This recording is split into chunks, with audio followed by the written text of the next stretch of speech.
You know the truth, and it will be proved. Matthew and Gabby will clearly say it. Are you done, Mother? Listen, this is a civil case. It's not a criminal case. We can and we will do I it did without it. you. I never tried to say I didn't. I did it, but that does not negate the fact that they were never there for their children. I had to struggle with them all the time. They were never there. Stephen, you know we had to beg you. Me, Stephen, all of us used to cry for you.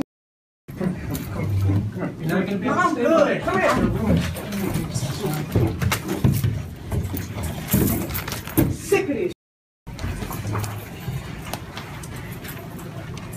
Beg you to come sit down. For real? Mother, listen. No matter how much you lie or how your lawyers lie, you know the truth, and it will be proved. Matthew and Gabby will clearly say it. Are you done, Mother? Listen. This is a civil case. It's not a criminal case. We can and we will do I it did without it. you. I never We tried to will say I didn't. I did it, but that does not negate the fact that they were never there for their children. I had to struggle with them all the time. They were never there. Stephen, you know we had to beg you. Me, Stephen, all of us used to cry for you. You're not going to be able to I'm stay good. away. Come here. Sick of this. Yes, and this was a very emotional trial today that took a very long time and will continue tomorrow. But we've seen it before with Mitchelle Blair, the mother accused of killing her children and putting them in the freezer, erupting in court. But today was the first time that she admitted what she did to her children. Mitchelle Blair, mother of Matthew and Gabrielle, and always will be. Mitchelle Blair oddly calm for the beginning of the custody hearing that would determine if the parental rights of Blair and the father of the two children should be terminated. In taped testimony, Blair's surviving 8-year-old son said his mom should go to jail for killing his siblings, 13-year-old Stoney Blair and 9-year-old Stephen Barry. He was asked how he knew. He said because he saw it. The boy spoke about the abuse not only from his mother, who whipped his back with extension cords, but how Stoney and Stephen sexually assaulted him. He claims Stoney even urinated on his face and put feces on his head.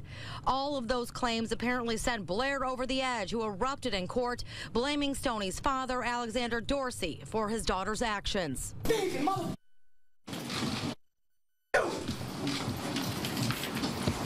want to know, yes, I did kill her!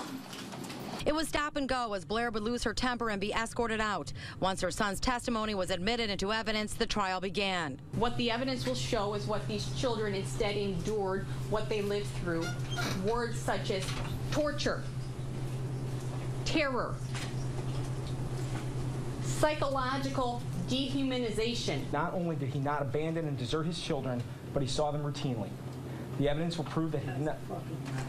Blair again showing her disgust, and before Stephen Barry's attorney could finish her opening statement, Blair lashed out again. And never being there for his kids. She was always on sex sites though, right?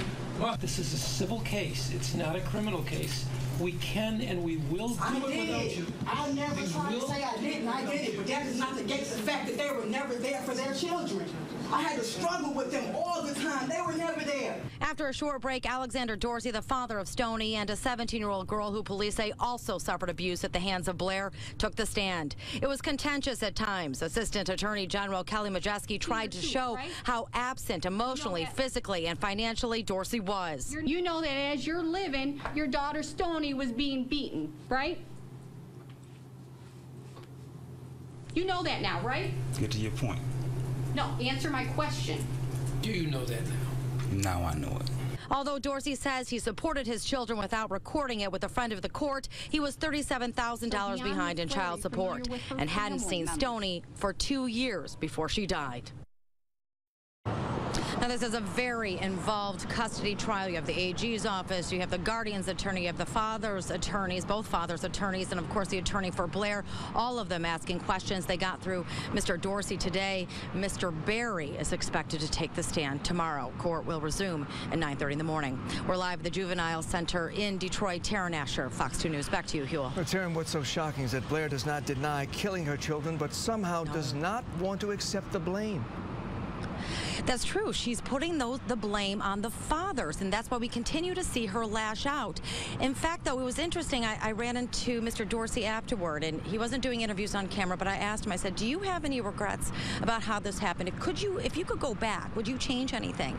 And he said no, that he felt like he did all he could, all that Miss Blair allowed him to do. So this is a really emotional, very sad case all the way around. Back to you, Hugh. No question about it. All right, Taryn. Thank you.